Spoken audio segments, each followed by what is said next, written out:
Allah Teala buyurur ki: "Və in ta'uddu ni'metallahi la tuhsuha." Əgər Allahın nemətlərini saymaq istəsəz, saymağa qalxsaz, sayıb bitirə bilməzsiniz. Və Şeyx Rahiməhullah buyurur ki: "Minəl ma'lumi enne ni'metallahi aleyna kəsira la tuhsa."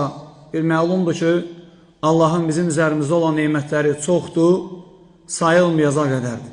Necə Allah özü deyir: "Və in ta'uddu ni'metallahi la tuhsuha." Saya bilməzsiniz. Saymaq istəsəz, saya bilməzsiniz. Sonra şeyx buyurur ki, rahiməhullah, nemətlərdən danışır. Buyurur ki, "Və adribu məsələn." Deyir, mən misal çəkə bilərəm, dirsin üçün. "Bin nəfəs. Əlləzi yətəkərrəru fid dəqiqətil vahidəti ilə 60 marra." O nemətlərdən biri insanın nəfəs almasıdır. İnsanın nəfəs almasıdır ki, bir dəqiqədə 60 dəfə nəfəs alır. Hədən nəfəs ləv hubisə ləhələkəl insan. Buyurur ki, rahiməhullah, bu nəfəs ki var, əgər o tutub saxlanılsa, insanın nəfəs aldığı orqanlar məhdudlaşdırılsa, saxlanılsa, insan ləhələk, həlak olar, insan ölər. Həqiqətən də vallahi qardaşlar, elə insanlar var ki, onlar əllərində hansısa alətlərlə, cihazlarla, qaz balonu və s. belə şeylərlə gəzir. Yəqin ki, bunu görürük. Bir çoxumuz görmüşük.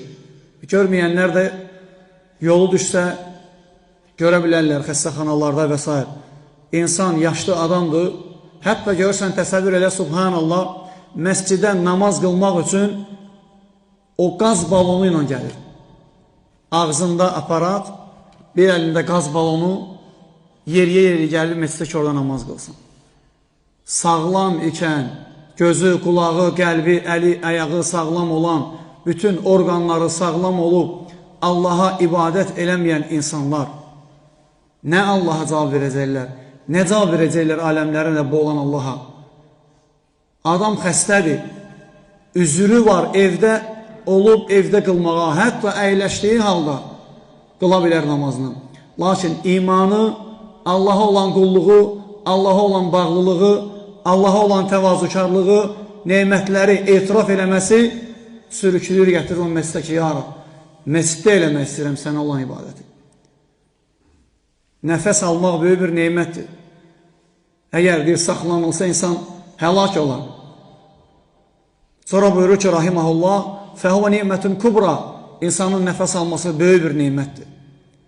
Sonra buyurur ki, və lə yumkinu adduhə, mümkün deyil ki, nəfəsləri sayasın. Saymaq olmaz. Bir dəqiqədə 60 dəfədirsə Allah bilir. Nə qədər nəfəs alır insan. İnsan həyatı ona bağlıdır. Hissi olaraq həyatı nəfəsinə bağlıdır. Lakin Allahın əlindədir. Allah Teala dur desə, duracaq və heç vaxt nəfəs ala bilməyəcəksən. Bir də Allahın təmiz havasını içalatva çəkə bilmərsən. Çünki hava da Allahındır. Sən də Allahınsan. Gözün də, qulağın da, qəlbin də Allahındır. Allah Teala bütün sistemə, orqanlarına kun, ol, deyər Allah Teala saxlayar. Vallahi bir də nəfəs ala bilməzsən.